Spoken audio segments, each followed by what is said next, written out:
I caught my husband cheating. It's not something you see every day.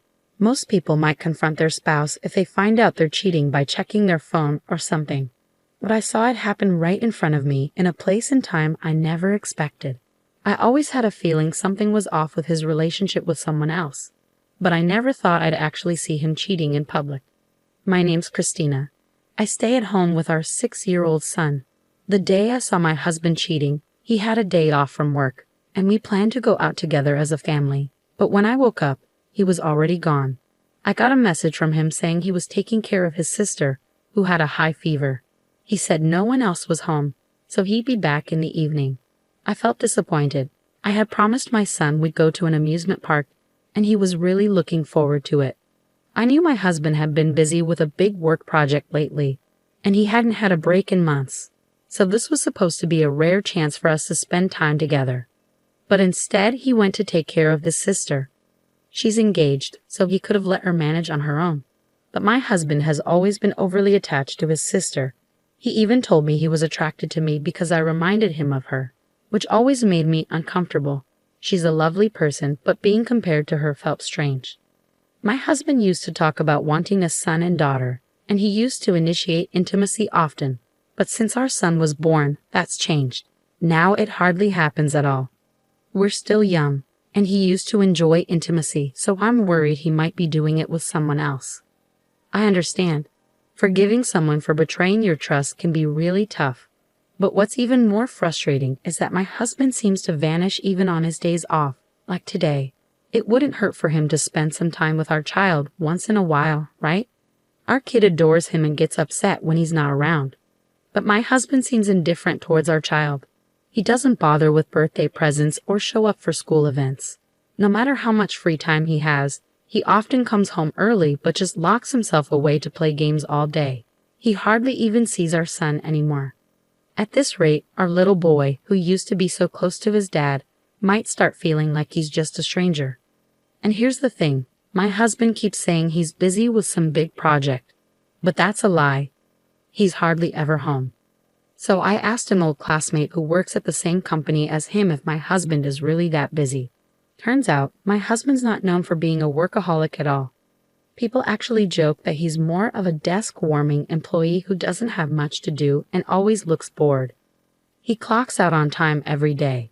Hearing this confirmed my suspicions. Despite claiming to be swamped with work, his paycheck hasn't changed much, and he never seems tired from working overtime.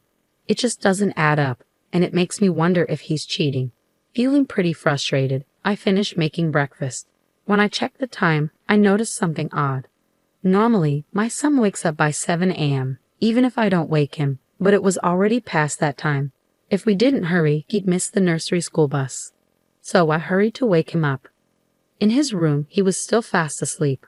I tried gently waking him by saying, "It's morning, wake up." But instead of a response, he let out a groan of pain. Worried, I reached out to feel his forehead. It was burning up. I called his name and gently shook his shoulder. He barely opened his eyes and said, "Mom, I can't breathe." My heart raced. There was an outbreak of a disease at the nursery school, and I couldn't help but wonder if my son had caught it too. I'd heard about kids dying from it, so I was seriously scared for my son's life. Feeling desperate, I tried calling my husband, but he didn't pick up. I couldn't wait for an email reply, so I reached out to my mom, who's a nurse, for advice. Following her instructions, I quickly made an ice pack and checked my son's temperature. It was really high, over 102.2 degrees Fahrenheit. I called an ambulance and made sure my son drank plenty of water while we waited. My mom mentioned it might be a heat stroke, too. Because of infection risks, I couldn't ride in the ambulance, so I took a taxi to the hospital my son would be taken to. I kept trying to reach my husband, even though I knew it probably wouldn't work. And as expected, it didn't. So I left him a message online, hoping he'd see it and show up if he cared enough. At the hospital, I waited outside the emergency room, praying for my son's quick recovery. In the past, I lost my father after he was rushed to an emergency room. I couldn't shake the fear that the same might happen to my son. But my mom, who was there to support me, kept reassuring me, saying, "It'll be okay. It'll be okay." An hour later, the doctors managed to save my son. but they recommended keeping him in the hospital for a week for observation, so he was moved to a hospital room. But my husband still didn't show up that day. The next day, I went home to grab some clothes for my son and decided to bring him some fruit as a get-well-soon gift. I also wanted to thank the doctor who had helped us. As I passed by the emergency room, suddenly, the area erupted into chaos. I noticed the commotion and thought I might be in the way, so I decided to delay my thank you to the doctor.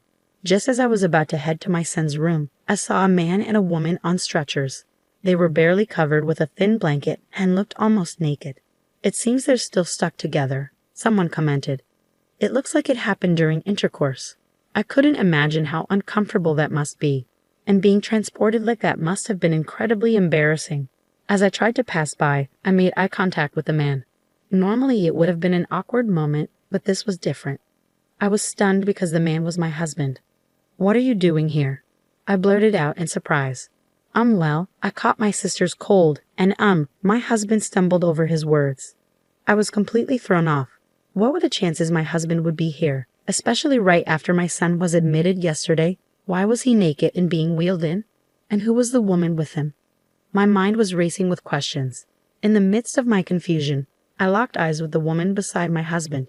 Even in my haze, I knew she was his affair partner, and I shot her a glare. Her face looked strangely familiar, and then it hit me. Why is Christina here? That voice snapped me back to reality. Of course, the woman was my husband's sister, Brenna. Time seemed to slow down in that moment. I had suspected my husband of lying about taking care of his sister and meeting another woman, but this was beyond what I had imagined. Even if he came to see our son, showing up stuck together with another woman, especially his own sister, was just too much. Despite my urge to confront them, I had to hold back and wait for their treatment since they were being taken away on stretchers. I knew they couldn't escape, so I decided to address the situation later. With that in mind, I headed to visit my son, my initial reason for being there. But inside, I felt sick with worry. Spending time with my son helped me sort through my feelings a bit. When I checked my phone, I saw a barrage of messages from my husband online. As expected, he was trying to cover up the situation, not even mentioning our son being in the hospital. I chose to ignore him and waited a little longer. After a while, the doctor who had treated my son the day before came by. With a smile, the doctor said, "Your son is doing really well. He's recovering faster than expected. His fever has gone down and his condition has stabilized. We initially worried about an infection, but it seems he had heat stroke along with a cold." The doctor praised me for making sure my son drank plenty of water, saying I was a smart mom. But really, it was mostly thanks to my own mom. I made a mental note to get her some nice meat as a gift next time. I thanked the doctor sincerely with a deep bow. But despite feeling relieved about my son's health, I knew I was about to face a tough situation. As my anger simmered inside me, I quickly adjusted my expression into a smile for my son's sake. "Mama's not mad, sweetie. I'll be back soon," I reassured him. Leaving the hospital, I called my husband, who had left me over 100 missed calls. The moment he answered, he launched into excuses. "It's not what you think. There's a reason," he started saying. It struck me that he had his priorities all wrong. Shouldn't he be worried about our son first? Well, a man so wrapped up in an inappropriate relationship with his own sister without a care for our son wouldn't bother worrying about him. I thought bitterly. With a husband like that, I couldn't help but worry about our son's future. I couldn't see any change in my husband's behavior, so I made up my mind to divorce him. "You were too busy with that, even when our son was suffering, huh? I bet you found time for it whenever you please, even with your own sister." It's sickening. I spat at him. He was left speechless. "And just so you know, I've already informed your parents. I won't involve your workplace, though. It'd be a problem if you couldn't pay alimony and child support." Goodbye. With that, I delivered my final words to him. 3 days later, my son's health had fully recovered sooner than expected, so I completed the discharge process and returned home with my precious son. Of course, my husband was nowhere to be found. After that incident, my husband showed up in person to apologize, but I handed him the divorce papers I had already signed. He begged for forgiveness, pleading it was a mistake the first time. "Please just forgive me. You're everything to me." But in a stern tone, I told him, "You're still lying. Even now. I already know everything. Your sister confessed everything. I knew my husband wouldn't accept the divorce easily, so I first approached his sister, who was involved in the affair. "Congratulations on your upcoming wedding," I said to her. "Thank you. I wanted to send you a message, but I thought of a better idea." "Want to hear it?" she replied. "You're not going to tell anyone about this, right?" she pleaded. "Oh, I plan to. I want everyone to see who you really are." "It'll be crystal clear," I said with a smirk. "Please don't. It'll ruin my life," she begged. Pretending to think it over, I kept smiling. "Well, I guess I could keep quiet if you tell me exactly how many times you were with my husband. Then we'll see, though your brother will still feel betrayed. What's your choice?" Without hesitation, my sister-in-law spilled everything. "Please, don't tell him." "I'll tell you everything," she admitted easily. When I confronted my husband about his affair with his sister, he was so shocked that he fainted. When he came to, he signed the divorce papers and left our home feeling defeated.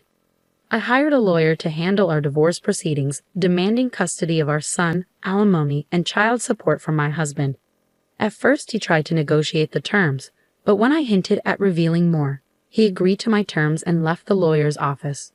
Somehow, news of the affair spread to my husband's workplace, and he faced severe consequences.